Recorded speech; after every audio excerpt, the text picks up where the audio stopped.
Assalamualaikum warahmatullahi wabarakatuh.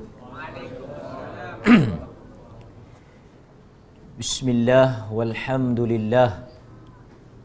Wassalatu wassalamu ala Rasulillah wa ala alihi wa sahbihi wa man walah, amma ba'. Pertama dan selama-lamanya kita merafa'kan rasa syukur kepada Allah Azza wa Jal kerana dengan izinnya kita dapat pada malam ini bertemu. Alhamdulillah. Dan ini merupakan kelas ataupun ceramah yang kedua saya dalam tahun 2020. Yang pertama di Karwa. Kerana saya tak start ceramah lagi ni. Saya balik daripada Mekah. Saya masih dalam tempoh berpantang. 44 hari tak boleh pijak tanah. Tapi saya dah langgak pantang, mungkin bentan lah. Saya ceramah di Karwa dalam program Multaqa Ilmu. Kemudian ini ceramah yang kedua. Next week ada satu lagi ceramah di Ipoh. Tetapi saya diminta oleh pihak keselamatan untuk merahsiakan lokasi lah. Ini pun tujuan faham-faham lah. Okay. Tuan-tuan, kita insya-Allah ada bulanan di sini seperti yang saya janjikan, kita akan datang. Alhamdulillah. Bagi permulaan tahun 2020 ini, saya memilih satu muhadarah, satu tulisan, satu bingkisan yang ditulis oleh seorang alim besar di Mesir. Mungkin tuan-tuan pernah mendengar namanya. Dalam saya duk belek tajuk apa yang saya nak bawa sebagai permulaan untuk kita berkuliah ini, saya terpandang ataupun direzekikan oleh Allah satu tulisan oleh Syekh Wahid Abdul Salam Bali. Dia sangat terkenal di dalam ruqyah syar'iyah berkaitan dengan ilaj, rawatan ataupun perkara yang berhubung kait dengan sihir ataupun jin. Walaupun sebenarnya Syekh Abdul Wahid Abdul Salam Bali ini juga alim di bidang akidah, pakar di bidang hadis dan sebagainya, tapi terkenal tulisannya di tanah Melayu ini ataupun di Malaysia ataupun di Nusantara ini lebih kepada soal rawatan sihir. Rawatan sihir. Tuan-tuan boleh search di Google, di YouTube, ada pengalaman beliau cerita tentang bagaimana beliau berhadapan dengan jin, syaitan dan sebagainya. Tetapi malam ini saya pilih tulisan daripada banyak tulisan dan buku-buku beliau kerana mutaakhir ini ataupun lately ini, kebelakangan ini, kita melihat pelbagai isu dan topik yang sangat mengelirukan, yang sangat memberikan suatu keadaan serabut. Kita tengok pagi tadi pun saya dengar juga. Umpamanya nanti kita akan bahas, sebab kalau kita dengar isu atau masalah, kita dengar masalah, kita dengar isu, kemudian kita tak tahu akar masalah, source, sumber masalah tu, dia akan jadi satu kitaran ganas. Maksud dia apa? Kita tak ada satu penyelesaian, kita akan duduk jadi kelang kabut sampai kesudah. Sebab tu malam ini kita nak bongkar, nak sebut kepada tuan-tuan bahawa masalah-masalah dan situasi dan keadaan yang berlaku pada hari ini sebenarnya sebahagian daripada langkah-langkah syaitan menyesatkan manusia. Tulisan yang saya maksudkan oleh Syekh Abdul Wahid, Syekh Wahid Abdul Salam Bali ini, beliau namakan turuq, jalan-jalan syaitan dalam menyesatkan manusia.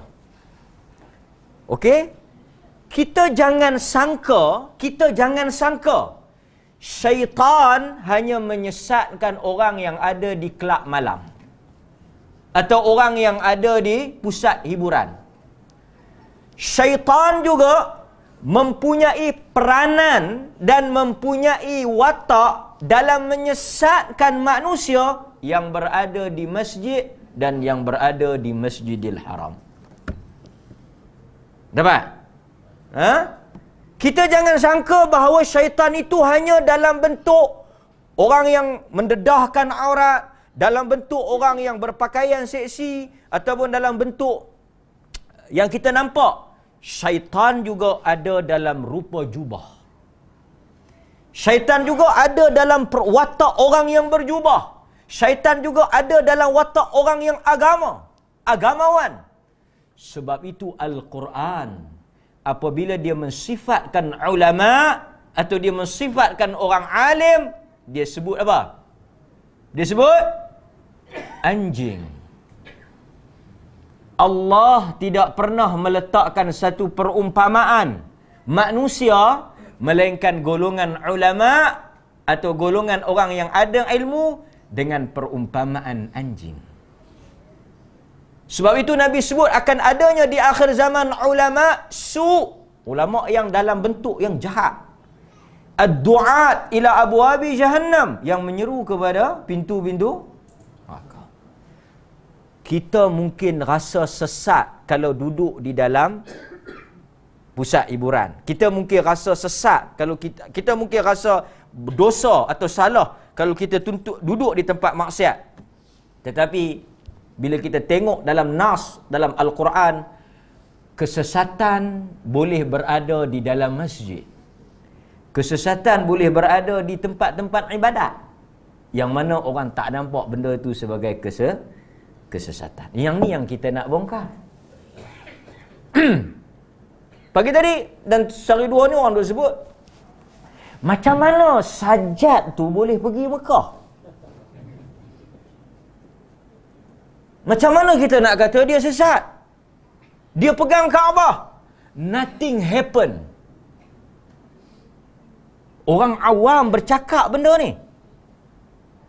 Sehingga perbuatan dia bertawaf, perbuatan dia menyentuh Kaabah, perbuatan dia yang boleh beribadah dengan tenang, senang, sempurna, sehingga akhirnya telah menjadi hujah yang besar menghalalkan apa yang Tuhan haramkan. Kalau Sajjad pergi kelab malam atau Sajjad pergi pusat maksiat, dia tak jadi isu. Dia tak jadi isu. Tapi bila dia pergi Mekah, berapa ramai orang yang melihat perbuatan menukar jantina itu sebagai satu perbuatan yang betul. Tengok, syaitan menyesatkan manusia dengan ibadat umrah. Tuan-tuan faham tak? Berapa ramai orang yang pergi dengan duit yang haram, duit rasuah, tak ada masalah umrah dan haji, balik dengan perasaan apa? Balik dengan perasaan perbuatan itu tidak bersalah. Tuan-tuan dapat tak? Dapat tak? Tengok macam mana halusnya syaitan menyesatkan kita dalam keadaan kita tak sedang. Yang ni yang kita nak sebut ni. Itu belum lagi kita sebut bagaimana kalau orang baca Bible. Tuan-tuan nak dengar tak? Lari, tuang. Kalau orang mari mengajak menggunakan Bible, menggunakan Veda, menggunakan kitab-kitab Kristian, kita dengar tak? Kita tak dengar. Tapi kalau yang mari itu dia baca Al-Quran, seperti yang dilakukan oleh satu dua manusia, seperti yang kita dengar nama dia tu kan. Dia baca apa? Dia baca Quran. Tengok. Nampak? Kalau saya atau siapa-siapa saja mari baca Bible dengan jelas, dengan terang, kita katakan ini sesat. Ini terkeluar daripada akidah Islam. Tetapi berapa ramai orang yang keliru, tenggelam dan hanyut dan sesat dalam nyata, sesat dalam nyata, sesat dalam keadaan dia tak sedar. Kata dia sesat. Apabila yang dia baca tu syaitan menyesatkan dia dengan Quran. Tuan-tuan biasa dengar tak? Ni saya nak bongkar ni, tapi kita nak bagi intro dulu.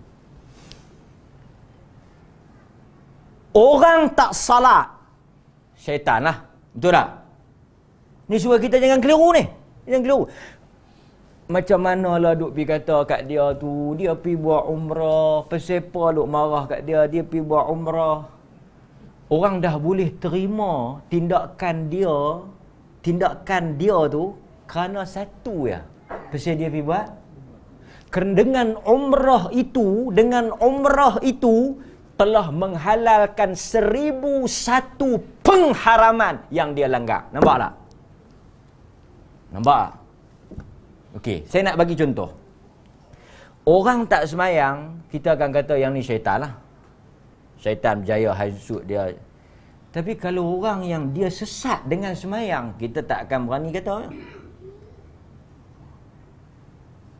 Tuan-tuan, ini sebab itu Syekh Wahid Abdul Salam Bali dia tulis benda ni sebab dia nak bagi tahu bahawa kalau tak salat itu syaitan, salat dengan melebihi daripada apa yang diajar oleh Nabi juga jalan syaitan. Dapat tak? Hadis yang selalu kita baca. Hadis 3 orang yang pergi bertemu dengan isteri Nabi sallallahu alaihi wasallam dan dia tanya tentang ibadat Nabi. Dia tanya tentang ibadat Nabi. Ini hadis yang masyhur, hadis yang semua kita faham, kita dengar, kita baca. Satu orang laki-laki, satu orang sahabat Nabi, dia kata apa? Dia kata ana usalli wala arqud. Dia kata aku bila lepas dia dengar apa yang isteri Nabi cerita, yang dia kata Nabi ni waktu malam dia tidur, lepas tu dia bangkit semayang. Maksudnya dia tak semayang sepanjang malam, ada time dia rehat. Dia kata dia akan salat dan dia tidak akan tidur. Dia akan salat sepanjang malam. Tuan-tuan, kalau orang tak semayang langsung, kita akan kata sesat, kita akan marah, kita akan tegur, kita akan kata salah, kita akan kata perbuatan ni tak betul. Ini kita nak kata apa? Yang semayang sampai tak mau tidur. Yang ni yang kita panggil syubhat ni. Kita akan kata apa? Wara', wali. Apa lagi nak kata? Nampak? So dia bukan kata dia tak mau sembahyang, dia nak sembahyang sampai yang satu orang lagi ana asum wala uftir. Aku akan puasa, aku tak mau buka. Kalau orang tak puasa, senang ceritalah. Faham tak? Yang saya nak main cerita ni hok payah cerita. Hok senang tak gaduh. Tuan-tuan kena puasa lah banyak-banyak. Ni bulan puasa nak main ni jangan tak puasa pula. Yang tu tak payah panggil saya. Pak Mik 10 kali lebih boleh cakap. Yang kita nak main cakap ni yang puasa tak berhenti pun tak betul. Hari raya kita pergi di rumah dia, dia puasa. Dia tak haji. Tak ada ke kuih-kuih apa? Raya pertama. Tak ada khilaf. Raya pertama. Tak boleh puasa. Kita minta maaf lah. Saya puasa. Allahu Akbar haji. Subhanallah. Masya Allah. Tabarakallah. Allah. Bagus haji.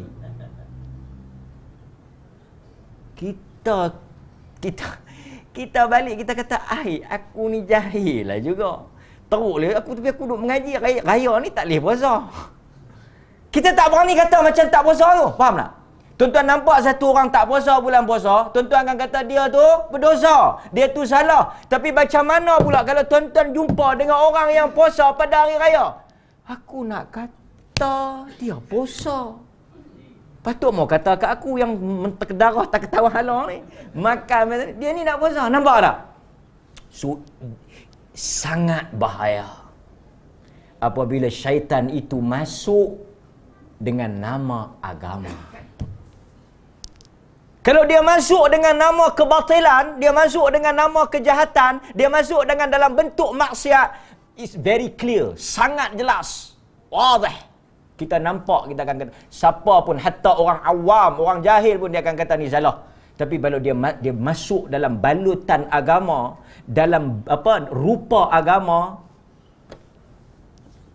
silap hari bulan orang mungkin boleh panggil sajad untuk mai bagi kuliah maghrib. Jangan. Sebab ramai orang awam yang ditipu oleh iblis. Suara-suara iblis yang datang daripada mulut-mulut yang kelihatannya seperti orang agama. Yang seorang tak mau kahwin. Dia tak mau kahwin pasal apa? Pasal dia nak fokus kepada ibadah. Kita kahwin banyak pun masalah. Tak kahwin. Kahwin lebih berempat pun tak masalah lah kan. Tak kahwin langsung pun masalah. Nampak tak? So saya nak bagi tahu apa? Agama di antara dua. Bainal ifrat wat tafrit. Ibn Taymiyah sebut, bukan Ibn Taymiyah sebab sebelum Ibn Taymiyah juga menyebut benda yang sama, hatta Nabi yang sebut awal dulu. Manusia akan sesat. Manusia akan sesat dalam dua cara. Satu yang saya sebut yang biasa. Orang yang tak ambil peduli. Kita nak panggil apa? Orang yang tak semayang, orang yang tak puasa. Ini clear, ini sesat. Artinya orang yang memang meninggalkan syariat. Faham tak? Satu lagi yang sukar, yang payah, yang kita tak boleh nak clarify, yang kita tak boleh nak kenal pasti, orang yang sesat dalam jalan ghulu. Jalan ghulu. Melampau. Kan? Orang yang tak ambil bab langsung berkaitan dengan agama, kita senang. Hak yang jenis memang ahlu maksiat, memang ahlul hawa, memang yang tak tahu mana halatah, yang tak tahu zuhur, asar, maghrib, yang tak ambil bab. Tapi yang melampau-lampau kaji Tuhan, cari Tuhan sampai tak nampak lain melainkan Tuhan. Sampai dalam engkau ada aku, dalam aku ada engkau, tiadalah kita melainkan satu. Yang ni tuan-tuan lebih syaitan daripada syaitan. Sekali kita akan bagi ke tuan-tuan. Kita akan bagi. Dan ramai orang ikut. Dia kata pasal apa ramai orang ikut? Pasal apa ramai orang ikut? Kita kalau baca hadis kita tak pelik pasal apa orang ikut. Hatta kan tuan-tuan, Dajjal yang dalam bentuk clear Dajjal yang tertulis perkataan kafara di dahi dia tu, kafara, mata dia buta yang orang boleh tengok. Nabi kata orang buta huruf, tak buta huruf bila tengok Dajjal dia pun tahu kata tu Dajjal. Itu pun orang ikut tak sangka. Nampak? Tapi Dajjal bila dia mai dia kata dia Dajjal tak? Tengok Dajjal. Modus operandi dia sangat hebat. Dia tak kata ana Dajjal. Man Dajjal ana. Dia tak kata dia Dajjal, dia tak declare dia Dajjal. Dia kata apa? Ana rabbukum. Dia mari dalam dakwaan dia sebagai Tuhan. Sebab itu tuan-tuan, yang paling bahaya apabila kesesatan itu dibalut dengan pakaian kebenaran. Ini kita nak kongsi dengan tuan-tuan. Saya di Batu kita kena berhenti 9 suku. Basking tu kita tahulah, tuan-tuan pun semua tahu. Tak ada, tuan-tuan boleh jatuh hukum. Tapi kalau orang berkasidah berzanji, tuan-tuan tak berani nak tegur. Okay. Boleh? Kita boleh mula?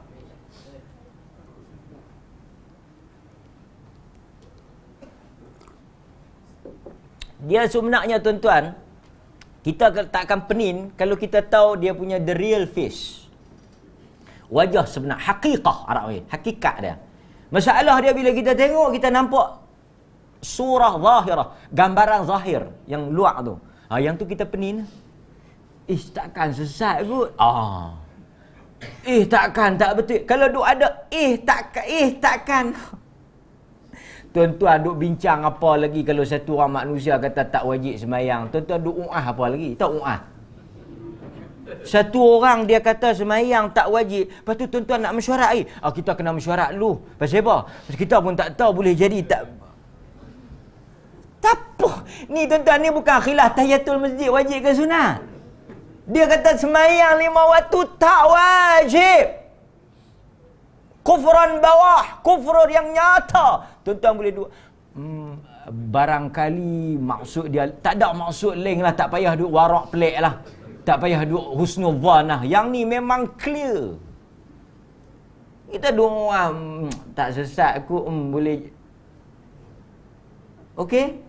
Tak tahu lah kalau tuan-tuan wali-wali yang jenis nampak kasyah apa ni. Pertama, kata Dr. Wahid Abdul Salam Bali, dia kata apa?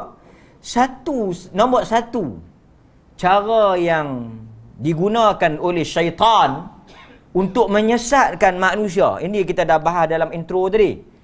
Tazyin al-batil.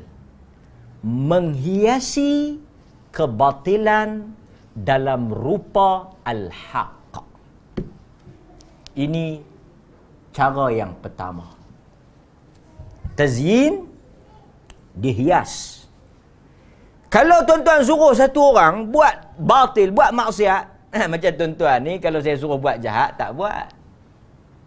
Tak buat, memang tak buat kan.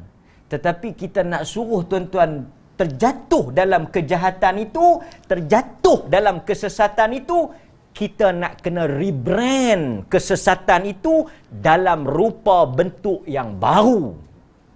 Faham tak? Kita nak buat konsert. Nak pergi dah konsert? Jom. Haji Amir, kita pergi konsert. Haji Amir kata, astaghfirullah, baru balik Mekah dah jadi macam ni. Nampak? Tapi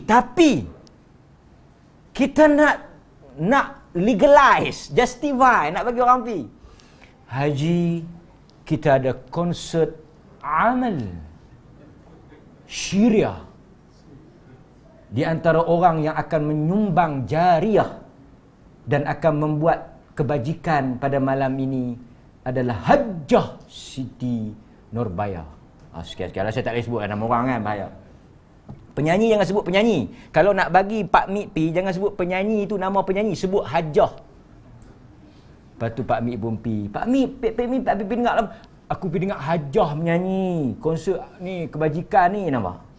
Dengar konsert kebajikan, dengar majlis maulid, dengar nama-nama agama ya, nama-nama agama ya. Boh brand apa konsert sunnah ke, konsert apa ke. Ni geng-geng haji duduk depan. Nampak? Tazyin al-batil. Kebatilan itu dihiasi dengan al-haq. Sehingga orang nampak benda tu sebagai betul. Sebab ini pentingnya ilmu untuk nak differentiate, nak bezakan sama ada ini betul-betul al-haq dalam wajah al-haq. Pasal itu sahabat Nabi doa apa? Disandarkan kepada Abdullah ibn Mas'ud, ada riwayat sandar kepada Al-Hasan Al-Basri, Allahumma arinal haqqa. Ni tuan-tuan semua ni duk mengaji sunnah betul tak? Kalau saya kata kat tuan-tuan orang awam, kalau kita kata kat tuan-tuan, ni lah macam-macam ni, macam-macam penyakit kan. Kalau saya suruh tuan-tuan gantung tangkai ke apa, bakar kemian ke, mungkin tak buat. Dengar ni. Petua daripada, bukan saya lah, tapi orang tanya. Saya nak kena buka balik ni. Lepas tu tuan-tuan tolong jatuh fatwa, Ustaz. Tolong jatuh fatwa. Malam ni saya bagi kuasa fatwa. Mohon pencerahan, penerangan di bawah betul atau tidak. Buat semua. Ini amalan ustaz bagi tadi dekat masjid untuk elakkan influenza A. Tulis. Amalkan ayat 58 surah Yasin. Salamun qawlan min rabbir rahim. 7 atau 9 kali. Senafas. Sebelum keluar rumah. Bagi anak-anak kecil yang tak tahu baca, ibu-ibu bacakan ayat ini pada air 77 kali. Senapas 77 kali. Buatkan air mandi.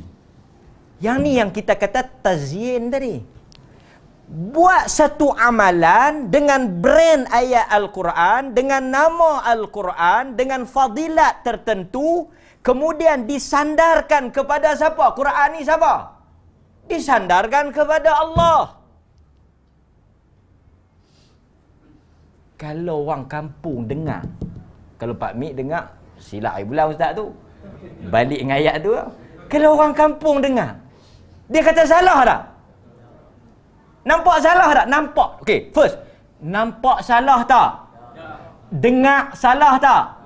Jahannam. Yang ni yang kita kata jalan dia sesatkan kita. Dalam keadaan kita tak tahu benda tu sah. Kita pi habaq ni adalah 4-5 orang ni pi habaq. Hei, orang baca Quran pun hang kata sesat. Nampak? Syaitan telah menang pusingan pertama. Pasal itu susah. Susah kita nak terang pasal apa? Pasal argument dia, amalan dia sandarkan kepada Quran dengan cara pemahaman fadilat yang dia reka Kediri. Tang Kediri tu orang tak nampak. Yang dia reka pandai-pandai tu orang tak nampak. Orang ambil tang Quran. Kita ni, yang kita duk bongkar ni, kesesatan Quran ke kesesatan orang yang buat amalan tu? Tapi orang nampak kita sedang apa? Larang orang baca. Ini juga salah satu cara syaitan untuk apa? Menyesatkan orang. Itu saya belum buka lagi Al-Fil jadi gajah. Ada pula pi komen. Ni semua geng-geng yang tak beriman dengan Quran. Orang bukan cerita bab Al-Fil tu.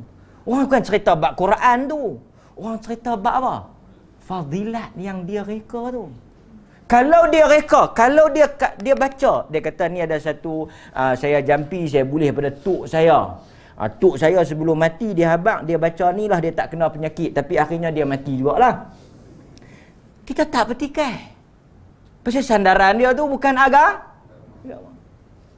Nampak? Maka sebab itu sekarang jampi serapah, mantra, orang dah tak guna jampi serapah yang tuan-tuan duk dengar dulu ni. Fuh kanan, fuh kiri, yang bunyi tak tahu mana hala ni. Lah ni orang guna Quran yang ditalbis. Kalau baca betul, baca ayat elok, baca dengan tajwid yang benar, tak ada masalah. Tapi baca dalam bentuk yang dijadikan mantra. Nampak? Okey. Jadi orang marah. Tuan-tuan boleh tengok dalam surah Al-Hijr ayat 39. Surah Al-Hijr ayat 39 yang mana syaitan menyebut sendiri. Adalah pula. Saya baru tengok bagi tadi orang hantar. Tuan-tuan dengar tak? Yang tuan-tuan selama ni duk marah, duk kata dekat syaitan. Tuan-tuan tak tahu ke syaitan pun Tuhan sayang? Ada video. Syaitan Tuhan sayang. Pasal apa Tuhan sayang syaitan? Pasal Tuhan buat syaitan. Takkan Tuhan buat benda yang dia tak suka? Oh. Jam, Pak Mi, jam. Tuhan tahu tak syaitan nak lawan dia? Pasal apa dia buat? Pasal dia sayang. Takkan Tuhan nak buat satu benda yang dia benci? Jahannam tak. Makcik di kampung pun. Lepas tu dia kata, tahu tak? Kami tak tahu. Itulah hampa tak tahu. Tengok. Ini bahaya. Syaitan kata, dalam surah Al-Hijr, dia akan menghiaskan kepada manusia itu yang ada di atas muka bumi ini, kebatilan dan kesesatan, jalan syaitan, tetapi dalam bentuk al-haq. Pasal itu kita kata tadi, tuan-tuan bisa dengar ada doa, Allahumma arinal haqqa haqqa warzuqna ittiba'ah. Ya Allah, kau tunjukkanlah kebenaran itu dalam bentuk wajah kebenaran. Pasal orang nak exploit, orang nak tunggang, orang nak guna ni, tuan-tuan, orang boleh guna. Boleh. Okey. Pasal itu banyak kalau kita nak sebut kat tuan-tuan, perkara yang batil, sesat. Banyak kebatilan yang atas nama kebenaran ni. Kita boleh relate dalam situasi-situasi sekarang. Ajaran-ajaran sesat. Ajaran-ajaran sesat, pertama mereka tak claim mereka sesat. Mereka tak claim mereka sesat, mereka tak kata mereka sesat. Kemudian mereka balut kesesatan tu dengan apa? Semua ada hujah. Macam tuan-tuan tengok geng-geng makrifat kan, geng-geng yang cari Tuhan. Mereka pun guna Quran. Mereka guna Quran. Tujuan mereka apa? Tuan-tuan, geng makrifat, geng-geng tarikat, geng-geng yang sesat ni, tujuan mereka nak masuk neraka ke? Nak masuk syurga. Dan tuan-tuan argue dengan mereka, ayat Al-Quran di mulut. Wa'bud rabbaka hatta ya'tiyakal yaqin. Sembahlah Allah sehingga datang kepada kamu yakin. Quran.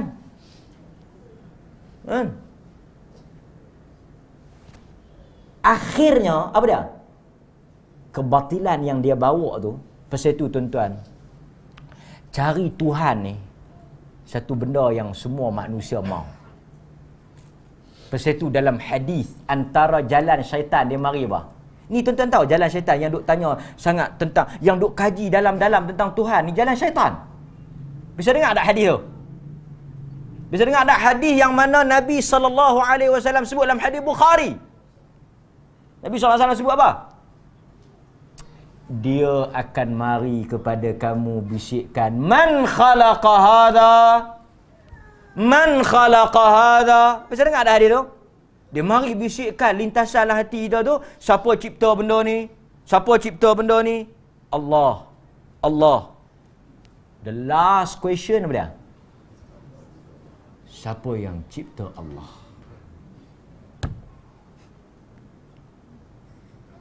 Siapa yang cipta Allah? Nabi kata apa? Bila sampai soalan itu, bila bermain dalam fikiran kamu, siapa yang cipta Allah, kamu buat apa? A'udzu billahi minasyaitanir rajim.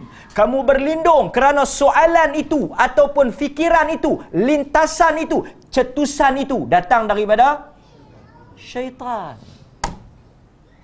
Pasal itu mengkaji makrifat yang kononnya makrifat nak sampai kepada makam khas, nak sampai mengenal Tuhan, mengenal diri, baru nak semayang apa semua ni, sampai bila dia nak kenal?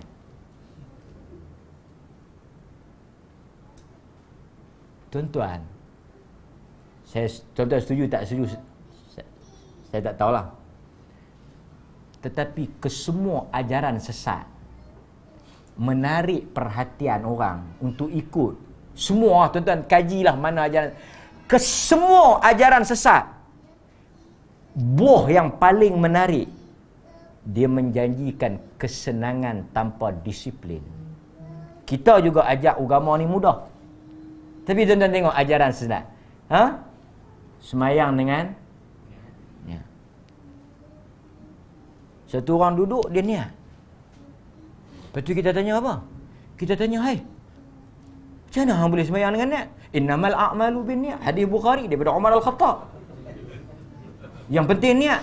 Hang sembahyang tunggu langgang tapi tak ikhlas, riak pun tak guna. Yang penting niat. Tuhan akan, innallaha la yanzuru ila suwarikum. Allah tak tengok muka hangpa, Allah tak tengok amalan hangpa. Yang Allah tengok apa? Walakin yanzuru ila qulubikum. Yang Tuhan tengok hati. Tu dia. Mau kau dengar dia bersyarah lagu ni, terkangkang kita. Balik saja aku niat subuh. Saya tak baca Bible. Saya tak baca Veda. Saya baca hadis. Saya baca hadis bukan hadis leke-leke. Hadis Bukhari dua-dua tu. Dua-dua tu Bukhari. Tapi kesesatannya pada kefahaman tadi. Ini cukup bahaya. Nampak? Okey. Sebab itu nama-nama yang kita tengok sekarang, dulu Islam liberal. Lepas tu dia marilah Islam liberal ni nampak macam sesat sangat kan, nampak macam takut. Dia mari bagi nampak mesra. Islam moderate. Tak moderate. Islam yang lebih bersifat wasatiyah. Dengar nama pun moderate, wasatiyah. Islam yang pertengahan. Pertengahan tu maksud dia macam mana? Jangan duk semayang sangat. Jangan duk tutup aurat sangat. Moderate dalam arti kata apa? Dalam arti kata manusia jangan agama sangat. Nampak? Tapi kita dengar tu macam dia masalah yang paling bahaya sekali tak apa? Bila syaitan dia buat dua benda yang saya kata tadi, dengar dan lihat, tidak nampak dan tak dengar benda tu sesat. Banyak. Saya tak boleh sebutlah qasidah Barzanji yang mengagung-agungkan Nabi tu. Tu semua benda-benda tu dibalut. Salawat-salawat yang mengangkat Nabi, minta dekat Nabi, semua tu dibalut dengan apa? Cinta Nabi. Alasan cinta Nabi habis. Faham tak? Kita kata yang ni salawat ni tak ada dalam hadis. Salawat ni tak ada dalam hadis. Tak ada dalam hadis. Nabi tak pernah ajar. Kita buat kerana cinta kepada Nabi. Nampak? Habis. Cinta kepada Nabi. Pasal tu Nabi kata apa? Nabi sebut awal-awal dah. Jangan angkat aku seperti mana Nasrani mengangkat Isa bin Maryam. Nabi sebut awal dah. Tapi hari ni berapa banyak amalan yang bercanggah dengan apa yang Nabi buat dihalalkan atau kelihatan benar atau orang tak berani kata apa, nampak macam betul sebab di atas alasan cinta Nabi. Nampak? Okey? Itu yang pertama. Banyaklah lagi alasan-alasan yang lain yang kita boleh tengok. Yang seterusnya, jalan yang kedua. Kita ambil setakat mana yang sempat. Jalan yang kedua. Menamakan maksiat ataupun perbuatan yang haram dengan nama-nama yang dicintai. Okey. Ini pun kita kena jaga-jaga. Nama-nama maksiat atau nama-nama benda yang haram, kalau dia kita kekalkan, kalau dikekalkan dengan nama haram tu, orang tak akan buat lah. So, kita kena tukar nama, letak nama-nama yang Islami atau nama-nama yang baik sikit lah. Contoh yang dibawa oleh apa dia ni? Abdul Wahid Salam Bali kita ni, apa dia? Dia kata seperti apa yang dibuat oleh iblis. Apabila dia menamakan pokok yang haram dimakan. Quran sebut tak nama apa? Quran sebut tak nama apa? Tuan-tuan, Quran letak tak nama apa pokok tu? Quran tidak pernah, Quran maksud Allah tidak pernah buh nama. Allah kata dalam Quran, tuan-tuan bacalah mana-mana ayat, bila sebut tentang pokok Adam, Allah kata syajarah. Syajarah. Tak ada nama. Wa qulna ya Adam uskun anta wa zawjukal jannah wa kula minha ragadan haitsu syi'tuma wa la taqraba hadhihi syajarah.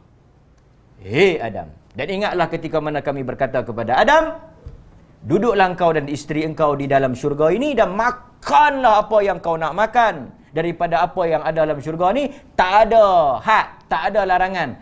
wala taqraba hadhihi syajarah. Satu buah ni, satu pokok ni je kau jangan sentuh. Mari mana tak tahu. Dia kata ini semua Adam tak buat dosa, memang dia kena makan tu pun penin juga. Tapi kita tak berani penin lah pasal depan nama dia Tuan Guru. Kalau dia letak Tuan Guru, kita mungkin kata penin. Tuan Guru. Tuan Guru kata. Apa dia lupa dah dia kata pasal pokok khuldi tu. Tapi tak. Yang peliknya, tak ada ulama tafsir yang tafsir macam tu. Mari dia, At-Tabari lepas ke tepi, Qurtubi pun lepas ke tepi, Ibn Kathir pun out awal dah. Pasal apa? Mereka pun tak faham lagu mana dia faham. Sakan. Nanti kita buka satu. Tapi orang dengar. Di mana dia ceramah? Dia bukan ceramah di dewan lagu kita. Dia bukan ceramah di kedai kok. Dia ceramah di mana? Di masjid. Nampak tak? Pasal itu saya kata, kesesatan tidak semestinya berada di kelab. Kesesatan boleh ada dalam. Dan lebih bahaya Nabi kata apa? Di akhir zaman mereka bercakap dalam bahasa kita, mereka daripada kulit. Pendek cerita, syaitan pergi kepada Adam. Pokok ni Tuhan tak bagi. Pokok ni Tuhan haramkan. Kalau nak suruh makan pokok ni, mungkin Adam tak makan lah. So kena bagi nampak pokok ni bagus. Makan pokok tu haram. Pokok tu diharamkan oleh Allah. Tak boleh makan. Bukan kata tak boleh makan. Quran tak sebut tak boleh makan. Quran kata tak boleh sentuh, tak boleh dekat. Wala taqraba, nampak? Dekat pun tak boleh, apatah lagi nak makan. Kan? Maka syaitan menamakan pokok ini dalam surah Taha ayat 120. Nama khuld. Yang kita sebut pokok khuldi. Khuldi itu maksud dia kekal. Yang kita duk kata khalidina fiha abada. Perkataan khuld tu perkataan apa? Arab yang bermaksud kekal. Dia mari dia letak nama pokok tu, pokok apa? Pokok khuld. So bila Adam dengar, dia punya pandangan awal dah berubah. Pokok ni baik ke tak baik? Pokok ni haram, tapi baik ke tak baik? Baiklah, pasal dia kata apa? Hal adulluka ala syajaratil khul wa mulkin la yubla. Mahukah engkau aku tunjukkan satu pokok yang akan menyebabkan engkau menjadi kekal dan tidak binasa. So dia rebrand, dia buh nama, tasmiyah, dia buh nama. So tuan-tuan nampak tak berapa banyak benda haram bila kita buh nama baik, dia menjadi baik pada pandangan orang lah. Nampak?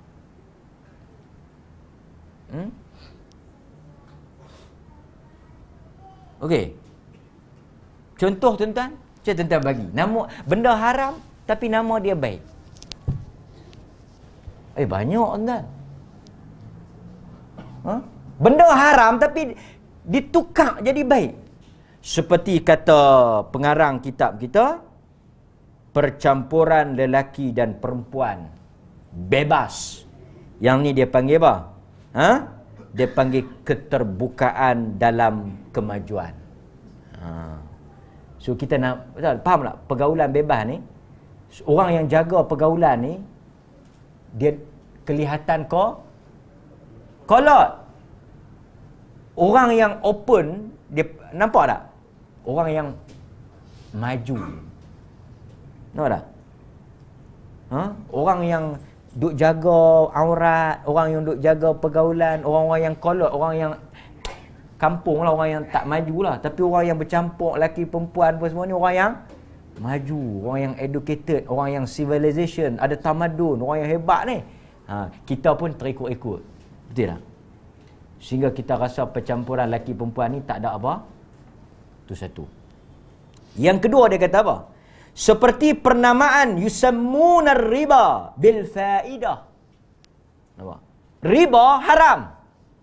So kita rebrand, kata Syekh, depa namakan riba tu dengan faidah.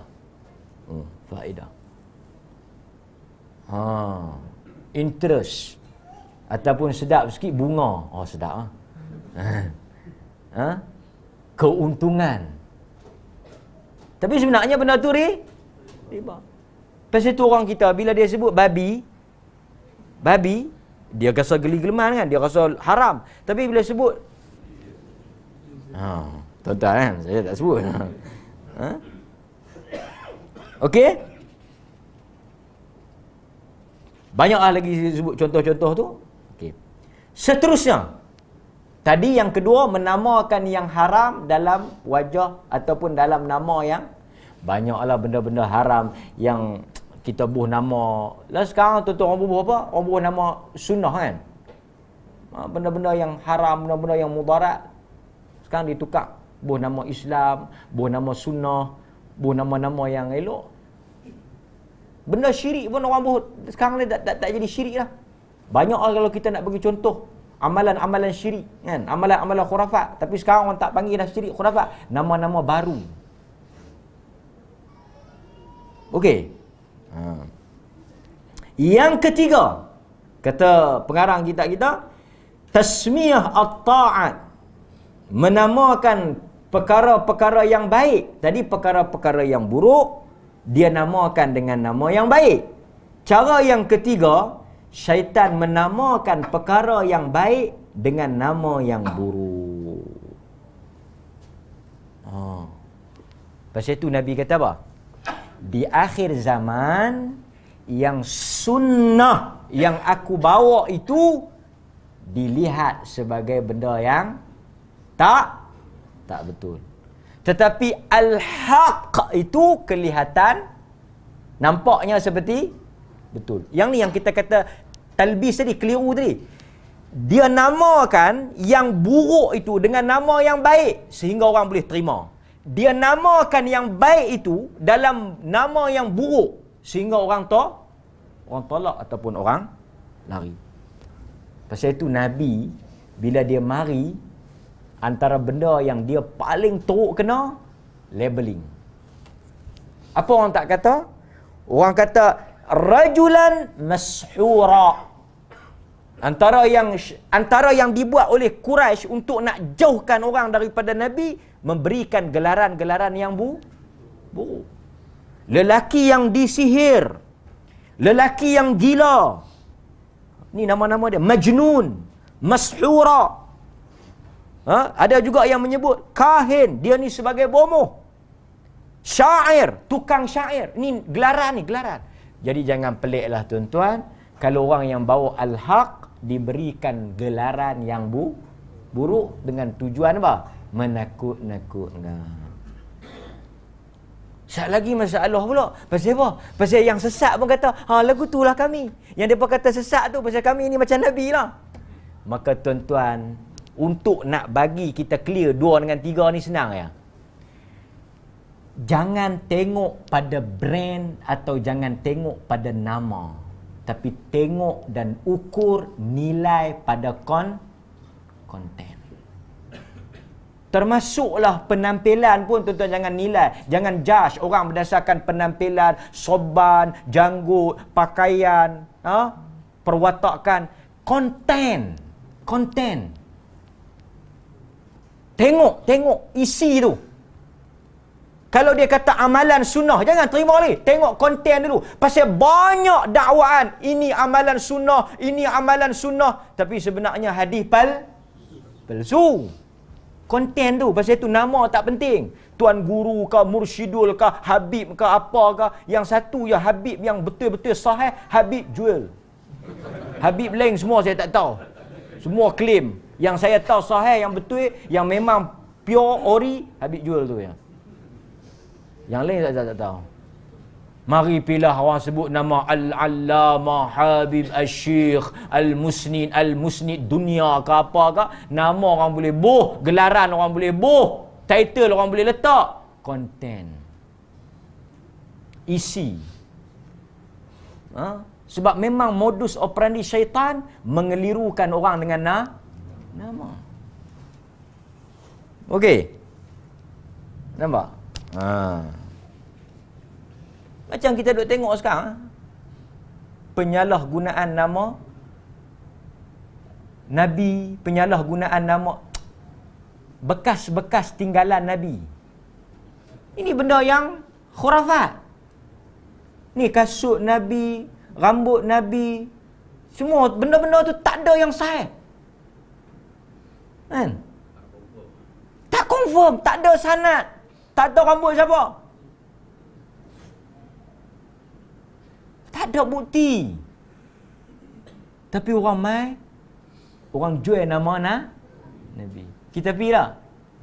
Penuh pi. Kena bayar.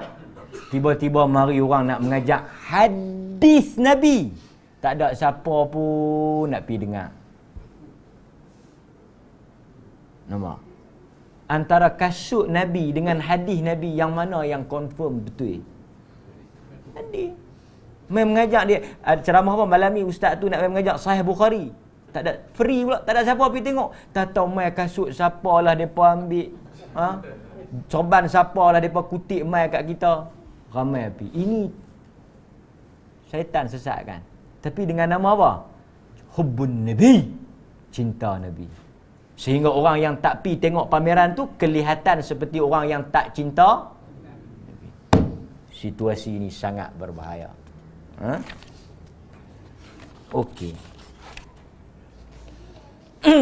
Seterusnya yang keempat. Cara syaitan menyesatkan manusia, dia akan masuk ke dalam diri kita.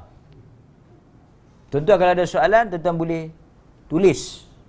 Mari kat saya. Atau tuan-tuan boleh WhatsApp. Boleh. Saya akan ambil peluang sekejap lagi untuk jawab. Nombor 4, dia masuk. Syaitan ni sebelum dia nak mari kat tuan-tuan, dia akan screen. Dia akan, dia panggil apa? Dia diagnose. Dia akan apa? Scan. Sebab apa dia kata apa? Dia akan masuk daripada pintu yang seseorang itu cenderung cinta, suka, tertarik ilaiha kepadanya. Dia tengok Pak Mi ni suka sembahyang, maka dia akan masuk melalui pintu sembahyang. Syaitan masuk melalui pintu sembahyang. Nampak tak? Dia nampak kawan ni suka berzikir, dia masuk melalui pintu zikir. Dia diagnose, kita suka apa. Kalau orang ni, tuan-tuan semua ni, pintu apa dia akan masuk ni? Tuan-tuan semua ni tahu pintu apa? Dia akan masuk melalui pintu agama. Dia akan sesatkan tuan-tuan dan saya melalui jalan agama. Dia akan sesatkan kita dengan jalan agama. Jalan agama ni sesat. Hoi, macam mana sesat dengan agama? Berapa ramai tuan-tuan ajaran sesat yang guna atas nama agama? Pasal apa dia masuk melalui pintu agama? Pasal kita ni kecenderungan kita, kita punya hawa kita ataupun kita punya tarikan kita agama. Sebab itu orang yang melampau dalam agama pun sesat. Nabi kata iyyakum wal ghulu. Orang yang melontak kan? Melontak. Nabi kata melontak. Tuan-tuan nak kata apa dekat orang yang pergi melontak, yang tuan-tuan duk dengar kata setan-setan tu, dia tengalung dengan ketui bata. Tuan-tuan nak kata apa? Tahu bata-bata tu? Tak padan setan ketui batu ni. Paling betul tuan-tuan kata, inilah sebesar-besar orang yang betul-betul benci pada setan. Lagi besar batu, lagi besar benci. Kita tak ukur dengan ketui batu tu lah. Nampak? Nabi kata iyyakum, Nabi kata hakaza. Batu kecil macam ni. Iyyakum wal ghulu. Jaga-jaga dengan melampau. Tengok. Macam mana setan masuk dalam pintu orang agama? Dia akan suntik semangat melampau dalam agama. Pasal itu Nabi kata cinta Nabi pun jangan melampau. Nabi kata jangan angkat aku. Pasal itu satu orang mari dekat Nabi. Dia kata bima sya-Allah wa syi'ta. Dengan apa yang Tuhan nak dan apa yang engkau nak. Nabi kata jangan. Nampak? Nabi marah dia pasal apa? Kerana pada perkataan itu ada unsur melampau. Nampak? Kalau orang yang tak suka agama, kecenderungan dia dalam urusan dunia, kecintaan dia kepada hal keduniaan. Dunia ni pun banyak, ada yang cinta perempuan, ada yang pasal tu ada orang yang bagus, bagus ibadat dia. Kan ada dia bawa cerita ada orang yang bagus ibadat dia. Lepas tu dia cinta pada perempuan, akhirnya dia tewas. Syaitan dia masuk melalui pintu yang kita cenderung. Pasal itu dalam agama dia sangat suruh kita jaga soal ghulu, melampau. Sedekah pun jangan melampau. Hatta kan orang yang nak baca Quran pun Nabi tak bagi melampau. Nampak? Hatta semayang qiyamul lail pun Nabi tak bagi melampau. Nabi kata jangan semayang macam kawan tu. Dia bangkit satu malam, lepas tu dia tak bangkit. Okey? Nampak? Ni orang-orang yang suka nak cari Tuhan ni, nanti saya nak buat satu kuliah khas macam mana dia masuk melalui pintu cari Tuhan. Dia cari Tuhan, akhirnya dia jumpa syaitan. Dan memang Nabi sebut dalam hadis, Nabi sebut akhirnya syaitan akan menyerupai dalam bentuk Tuhan pada dia. Okey? Yang seterusnya, yang keberapa tuan-tuan? Yang kelima, tadarrush. Cara syaitan menyesatkan kita, tadarrush, melalui berperingkat. Ini hebatlah. Hebatlah pasal apa? Pasal syaitan satu makhluk yang sangat sabar. Dia berjanji apa? Dia akan menyesatkan manusia sehingga kepada akhir kehidupan kita. Sebab itu kalau kita baca dalam tulisan para ulama seperti Al-Imam Al-Qurtubi, memang syaitan itu berdasarkan nas yang ada, dia akan hadir ketika seseorang itu berada dalam keadaan sakaratul maut. Dan tuan-tuan, tadarrush yang dimaksudkan oleh Wahid Abdul Salam Bali ni, tahu apa dia? Dia mari dia tak suruh terus sesat, dia tak suruh terus rosak. Dia mari kat kita, satu riwayat dia bawa panjang cerita ni. Dia sandarkan kepada Wahab bin Munabbih. Wahab bin Munabbih ni daripada kalangan tabi'in, daripada kalangan ahli kitab. Dia bawa cerita tahu macam mana satu orang ni daripada kalangan ni lah Bani Israel, satu orang yang kuat ibadat, apa dia ni, abid, memang ni lah bagus. Akhirnya dia mati di atas kafir. Saya pendekkan cerita-cerita dia panjang. Ibnul Jauzi juga bawa dalam Talbisu Iblis benda ni. Cerita ni ada dalam Talbisu Iblis oleh Ibnul Jauzi. Cerita dia, ada 3 orang Bani Israel nak keluar, tak tahu nak tinggal adik perempuan dia dengan siapa. Bisa dengar cerita ni? Tak tahu nak tinggal kat siapa adik perempuan dia ni, pergi tinggal dekat kawan ni lah, pasal kawan ni nampak macam warak, nampak macam abid Pak Mit. Baguslah, pergi tinggal dekat dia. Dia pun tak mau tau, dia tak mau, dia takut. Lepas tu dia kata tak apalah hang, adik perempuan kami ni saya nak cerita secara pendek lah. Adik perempuan kami duduk dalam, hang bagi makan dekat pintu. Lepas tu ketuk. Nanti dia buka pintu, dia ambil makan. Jangan tengok dia. Jangan cakap. Kami nak suruh hang tolong jaga. Kami tak ada orang, kami nak amanah. Tolonglah kami. Lepas tu dia pun tak makan, buka pintu. Tak makan, buka pintu. Dia tak pernah tengok perempuan tu. Dia tak pernah tengok perempuan tu. Syaitan kata, tak beradab engkau ni. Apa ni? Kau tak nak ke pahala lebih? Pahala lebih ni buat macam mana? Kita kena buat baik, layanan yang terbaik. Ini buat macam dia terhina, tak beradab lah, letak makanan situ. Kau bukan nak buat apa dengan dia? Apakah salahnya? Apakah salahnya tu? Ayat syaitan. Lepas ni kau dengar orang kata, apalah salahnya? Apalah tak kenanya? Pasal apa tak boleh? Dengar, ingat. Kau dengar ayat tu bukanlah A'udzubillah minasyaitanirrajim. Apalah salahnya kau tunggu dia buka pintu, kau bagi dekat dia? Kan lebih elok? Kan lebih elok? Mana pahala lebih besar, Pak Mik? Tak depan pintu kau ataupun bagi ni? Tengok dah tewas. Tu terodong ngaji tiap malam pun tewas. Tapi kalau kita tengok pada neraca nilaian nafsu, dia akan kata macam tu. Dia buat. Dia buat. Buka mata bertentang mata. Tapi dia tak cakap. Syaitan kata, apalah kau ni, tanyalah khabar. Mungkin ada benda dia nak bagi tahu, mungkin dia sakit ke apa. Apa salahnya kau cakap dengan dia? Kita pun kan disuruh bercakap elok. Nampak? Mula-mula, ustaz, saya nak tanya soalan saja.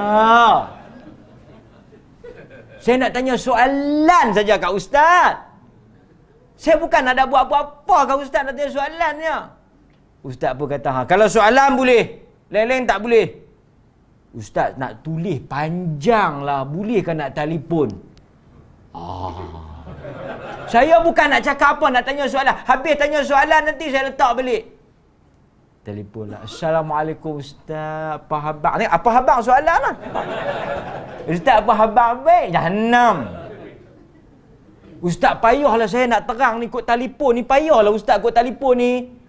Tak sampai maksud lah kod telefon ni. Kod kita berjumpa tak mana? Kita bukan nak jumpa berdua, kita berjumpa tempat orang ramai ustaz oi. Ada pandai? Daripada tulis hang nak bercakap, dia bercakap hang nak berjumpa berdua. Bukan nak bergalak Pak Mi, nak tanya soalan agama. Benda yang tengok. Benda yang elok. Pak Mi pun kata benda yang elok. Akhirnya tuan-tuan, daripada benda tu, saya pendekkan cerita, dia berzina dengan perempuan tu. Bila dia berzina, perempuan tu mengandung. Perempuan tu mengandung, sat lagi balik abang tu jenuh jawab. Akhirnya dia buat apa? Tuan-tuan tengok. Daripada tak tengok muka, pi tengok muka, kemudian syaitan, tuan-tuan, take time tak? Dia tak pergi bisik, hang pergi berzina. Taubatlah home kawan tu tak berzina. Tapi apa? Step by step, slow and steady. Dia tak rushing tau. Dia tak galak. Sehingga target dia akhirnya dia bunuh kawan tu. Dan sebelum dia mati, syaitan mai. Dia kata dosa hang banyak. Kalau hang nak selamat, hang ikut aku. Dia ikut syaitan tu. Pendekkan cerita. Dan kebanyakan kita hanyut sesat bermula dengan percikan api yang kecil. Okey tuan-tuan hadirin mukminin, tadarruj dalam menyesatkan kita. Dan yang terakhir, dia mari, ni tak kira siapalah. Dia mari, syaitan ni mari seperti mana dia mari kepada ibu ayah kita, Adam dan Hawa. Dia introduce as apa? Advisor. Kebanyakan orang ni, dia mai kat kita, yang nak pelingkup kita, nak perjahanam kita ni, dia mai dalam bentuk apa? Dia memperkenalkan diri dia dengan wajah yang bagus. Dia kena jaga-jaga. Yang duk pelingkup, yang duk perkenal kita, yang duk tipu hidup-hidup ni semua mai dalam, oh saya nak tolong. Ini yang syaitan buat. Dia pergi dekat Adam, dia pergi dekat Hawa, dia kata apa? Tuan-tuan tengok. Dalam surah Al-A'raf, Allah Subhanahu wa taala cerita ayat 21. Apa dia? Inni lakuma laminan nasihin. Sesungguhnya aku bagi kamu berdua ni tak adalah kepentingan apa, tak adalah apa-apa, melainkan hanya untuk nasihat. Nampak? Sebab itu Allah Subhanahu wa taala sebut dalam ayat pada 27, Allah kata apa? Wahai anak Adam, surah Al-A'raf, jangan kamu tertipu dengan syaitan seperti mana dia telah menipu Adam dan Hawa, kedua ibu bapa kamu, sehingga mereka terkeluar daripada syurga. Nampak? Sebab itu kadang-kadang dia mari bisik. Syaitan ni mari, dia dalam bentuk apa? Dia sebagai penasihat 25% ni. Kesian petelon punya tak guna nasihat. Itu kita kena hati-hati. Kadang-kadang nak bagi rosak rumah tangga. Syaitan dia paling suka bercerai. Sebab itu dalam hadis, Bila syaitan ni dia punya arash dia di atas air, di tengah laut. Dia hantar semua iblis-iblis, semua setan-setan dia ni pergi hasut orang. Semua balik hantar report dekat dia. Yang paling dia suka, yang dia kata ni'mal syaitan tu, ni'mal iblis, sebaik-baik iblis. Kau apabila dapat main habaq dekat dia, sebelum dia tinggal depa tu, dia ceraikan depa tu. Tuan-tuan faham tak? Ni saya bagi cerita kat tuan-tuan. Orang nak bagi rosak rumah tangga orang ni, dia main dalam bentuk penasihat lah. Dia takut nak cakap pun serba salah.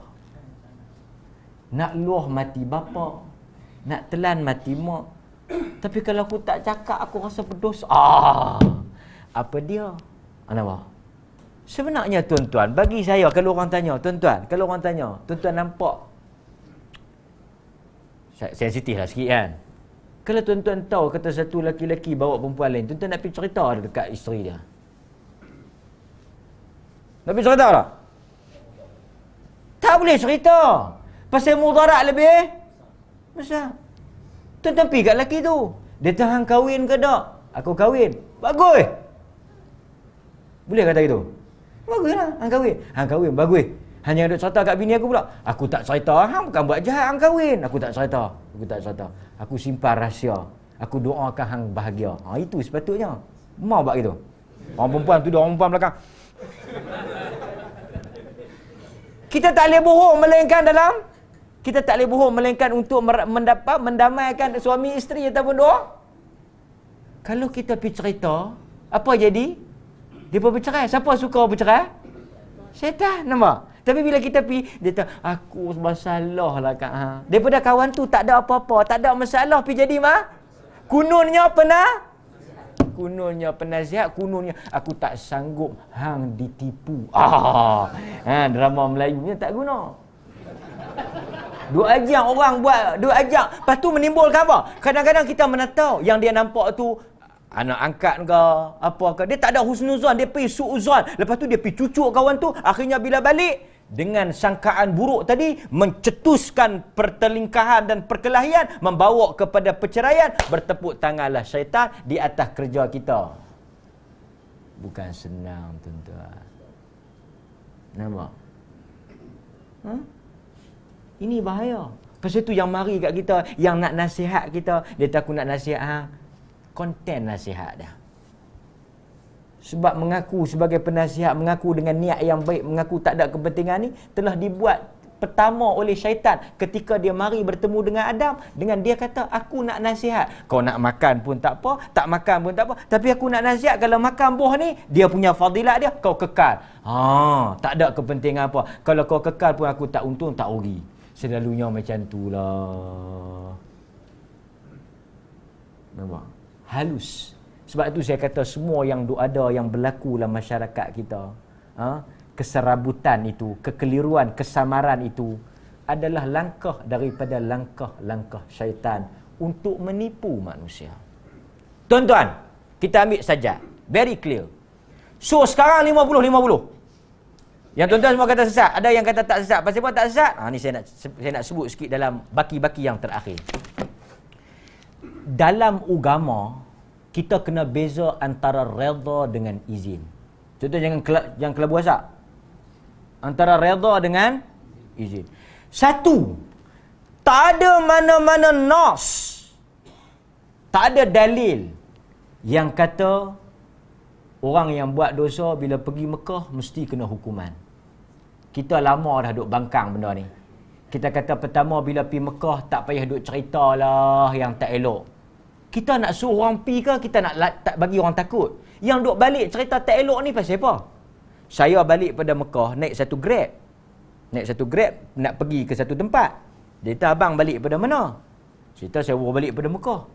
Dia kata, saya training lah nak pergi Mekah. Saya kata, baguslah, ambil nombor saya. Saya boleh gerak. Ini prospek saya ni pun ambil nombor. Tapi saya ni abang takutlah pasal diri saya kotor. Pasal apa? Diri saya kotor ni, saya ada tak elok apa semua, ada lah tak ketawa sembahyang pun tak. Saya takutlah pergi sana jadi apa-apa. Tengok dia efek dia, tengok. Jahanam saya punya seorang pelanggan. Susah hati. Orang kita duk rasa diri kotor, tuan-tuan ni saya jumpa ni satu orang. Inilah pemahaman kebanyakan orang. Diri kotor, tak boleh pi. Kena bagi cuci. Cuci macam mana Pak Mit? Sungai Gangga mandi hang. Nampak tak? Takut nak pi. Takut pasal apa? Takut diri kotor bila pi jadi sesuatu. Tiba-tiba tengok orang punya teruk kotor, pi tak jadi apa. Nak kata apa? Tak kotor lah. Kalau kotor tentu jadi. Nampak tak tuan-tuan? Hilang kasut, tak jumpa hotel ni. Tu imam pun tak jumpa. Tu imam pun tak jumpa. Lepas tu kamu kata, tu imam ni aku ingat ada buat tak ketahuan. Kan? Kita mutawif pun sebenarnya tak ketahuan juga. Tapi tak habang lah nak berlakon. Ustaz, pasal apa Ustaz keluar pintu ni? Saja saya nak tengok ni. Pakai kita dah tak, kita sesat dah tu, sesat yang keluar pintu tu. Ustaz, pasal apa Ustaz tak keluar pintu tu? Dah saya nak tengok ni, lama tak main keluar pintu ni. Agak kita sesat. Cuba kalau mutawif habaq sesat. Aku rasa Ustaz dosa makan apa. Tuan-tuan nampak orang kita ukuran dia pasal apa? Pasal ni, benda-benda yang diajaklah masyarakat ni. Buat sesuatu, terus jadi macam tu. Buat sesuatu. Saya kata Tuhan ni, kalau dia nak bagi Abu Lahab mati jadi Godzilla pun boleh. Tapi Abu Lahab mati jadi apa? Tak jadi apa. Abu Jahal mati jadi apa? Tak jadi apa. Tuan-tuan, Cina, orang kafir lah. Orang kafir kalau tengok orang Islam mati, tak masuk Islam. Mati terus jadi bewok. Mati jadi ular. Dia kata ini punya dosa pun jadi ular. Aku kalau masuk Islam mati tak tahu jadi apa. Apa? Kita duk ajak orang beriman dengan benda takut tergempak ni. Tuan-tuan, Allah rahmat umat Muhammad. Umat lain buat dosa terus kena. Nabi kata di antara rahmat Tuhan, beza umat ni dengan umat lain, Tuhan tak hukum terus on the spot. Umat lain silap, cerah sat dia. Kita tuan-tuan, Allah tahan azab. Pasal itu bila kita deal dengan bala, wabak apa semua, kita tak cepat mulut judge kata tu wabak, tu bala, azab. Kita tak tahu. Pasal itu salah satu daripada talbis iblis menjadi jurucakap, spokesman. Ni dia cakap dulu bagi Tuhan, tak kata apa, dia kata dah ini azab Tuhan. Dia yang sonok kalau kena tang dia terus dia jadi ini ujian Tuhan. Tu macam ada geng Parsi buat hadis palsu. Idza ghadiballah, apabila Allah marah, anzalal wahyu bil arabiyah. Apabila Tuhan marah, dia buat turun Quran dalam bahasa Arab. Pasal dia Parsi. Bila patut orang Arab takkan nak biar saja. Tuhan bila dia marah, dia buat turun dalam bahasa Parsi. Tu dia hampa, depa pergi cakap bagi pihak Tuhan. Sebab tu kita kata kita tak tahu. Pasal kalau kita kata Tuhan turun balak di Wuhan, pasal azab ke, pasal jahat ke apa, di sana ada orang Islam. So kita tak tahu, kita serah pada Tuhan. Ujian, kita kata ujian. Kalau yang jahat jadi balak, tapi kita jangan berseronok di atas kesusahan orang lain. Okey, tu satu. Saya nak habaq, bila kita pergi Mekah, Tuhan izin tau, macam-macam Tuhan izin. Tapi tak semestinya Tuhan redha. Kerana redha tak sama dengan izin. Saya bagi tuan-tuan, ni orang kita keliru. Pasal apa Tuhan buat setan, pasal apa Tuhan buat maksiat. Ni, kita ni kena bagi faham. Pasal itu kita kata belajar bagi betul. Kehendak Tuhan ada dua. Iradah kauniyah, kehendak dari sudut penciptaan. Satu lagi iradah syar'iyah, dari sudut kehendak agama. Saya bagi tuan-tuan, tak payah bincang panjang, tak payah duk penin. Saya bagi macam tu ya. Tuhan kata agama yang dia suka apa dia? Islam. Tetapi siapakah yang menjadikan Hindu, lahir Buddha tu siapa? Betul ke Allah? Tuan-tuan pun, betul ke Allah? Allah itu juga yang melahirkan Buddha, yang melahirkan satu orang Hindu, yang melahirkan satu orang yang Kristian. Dari sudut ciptaan, dia berkehendak kawan tu jadi Hindu. Dari sudut ciptaan, dia berkehendak kawan tu jadi Buddha. Dari sudut agama, dia nak semua dia jadikan maksiat, fa'alhamaha fujuraha wa taqwaha wa hadainahun najdain. Dia bagi kamu dua jalan, dia tunjuk kamu dua jalan. Yang baik pun dia tunjuk, yang jahat pun dia tunjuk. Dia nak yang mana? Yang baik. Dia jadikan syaitan sebagai ujian untuk kita. Dia suruh kita ikut ke dia suruh kita lawan? Dia syaitan mai, aku nak lawan hang pun dah hang Tuhan yang buat. Hang Tuhan hantar, takkan aku nak lawan makhluk Tuhan. Aku ikutlah hang. Tuan-tuan faham? Satu orang masuk dalam rumah tuan-tuan, dia curi. Dia kata, jangan telefon polis, jangan kata apa. Saya ni pun Tuhan hantar mai.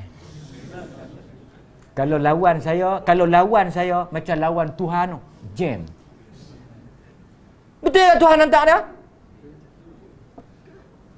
Oh, tuan-tuan, nampak tak? Macam mana kita keliru bila benda tu diberi nama agama. Sebab itu saya kata dalam Islam, Nabi Allah tak bagi mukjizat seperti mukjizat Nabi lain. Pasal apa? Musa ada tongkat. Nabi tak ada tongkat.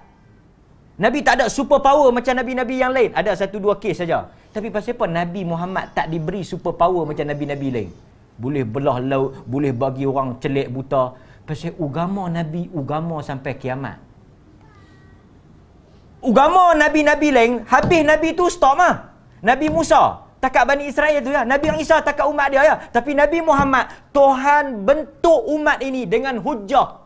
Kalau dia bagi umat ni dengan tongkat, mati Nabi Muhammad, hilang tongkat tu, kita nak pakai tongkat apa? Pasal itu Nabi tak diajar dengan tongkat. Nabi tak diajar dengan super power, tapi Nabi diajar dengan hujah. Pasal hujah ni sampai ke kiamat. Maka sebab itu tuan-tuan, kita tak pernah kata benar dan salah tu pada, kalau kita kata benar salah, pasal itu kita tak ahli sunnah tak ada kecenderungan pada benda-benda pelik ni. Ikan, apa ni awan, kita tak ada ni, batu, Quran, kita tak ada benda-benda mengarut ni. Pasal apa? Kalau kita boleh claim, hari ni tek pusam. Ada satu orang kata, tengok burung berterbangan di atas kita punya bangunan. Kita dirahmati oleh Tuhan. Tak tahu keluar main video tek pusam, penuh burung duk terbang, demam kita. Pasal tu agama dia tak diukur pada burung, tak diukur pada hujan. Hari ni tak tahu Penang macam mana. Tak tahu nanti geng-geng tek pusam kata, kami belarak hari ni sepanjang jalan awan menaungi kami. Tu dia, demam kita Pak Min nak jawab apa? Pasal tu kita tak pernah berhujah dengan benda-benda.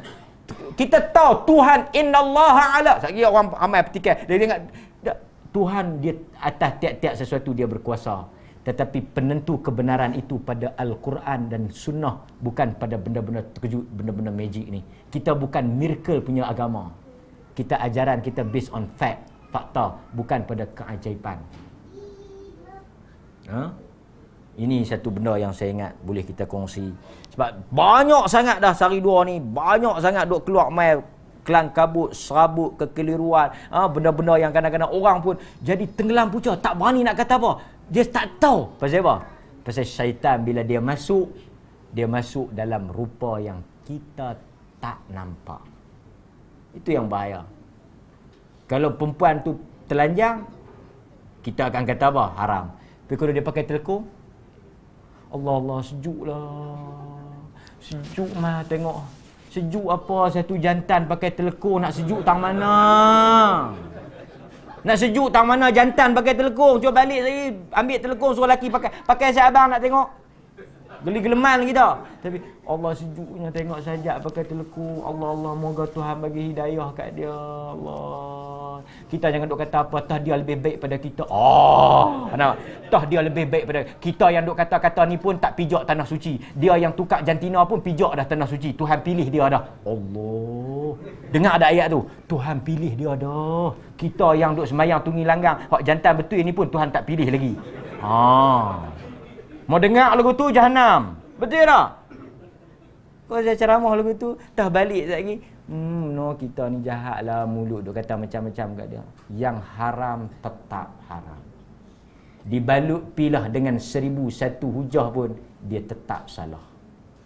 Al-Haq, kalau diberi apa-apa label yang buruk sekalipun, dia tetap Al-Haq. Mudah-mudahan Allah rahmat kita insya-Allah. Allah berkati kita. 9 suku seperti yang saya janji. Saya mohon maaf kalau ada terkurang. InsyaAllah next month, bulan Mac, kita marilah untuk kita sambung perbincangan kita. Terima kasih tuan-tuan, ramai-ramai. Mungkin nak jumpa saya, dan saya adalah lelaki yang sebenar. Wallahu taala alam. Sallallahu ala nabiyyina Muhammad wa ala alihi wasahbihi wasallam. Alhamdulillahirabbil alamin. Assalamualaikum warahmatullahi wabarakatuh.